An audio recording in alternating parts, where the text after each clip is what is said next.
thì chắc viêm rồi.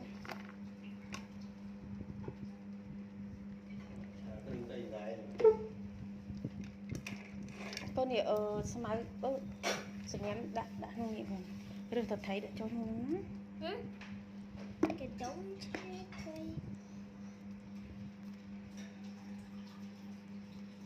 Bây giờ mình cần cho má.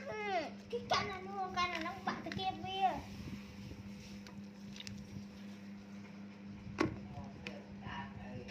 Chụp ở hay. Còn anh một bọc phăng chẳng chụp thấy ở hay.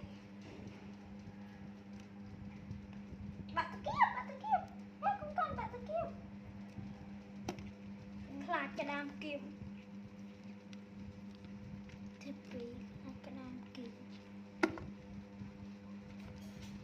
Cái đám nó gì trời.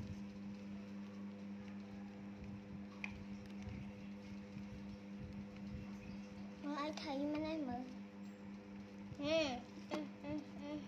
Mà nó ngoạp mẹ. Thay nó ngoạp. Chụp từng.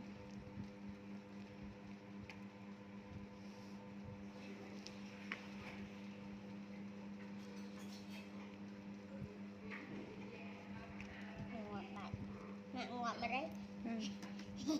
Ngoạp nó lại cho nó nữa. Ở ấy thế. Ngoạp vô cái thứ slow này.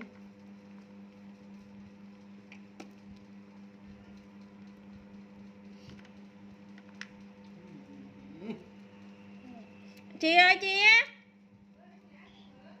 á. Bị chia. Bài thuần pa con.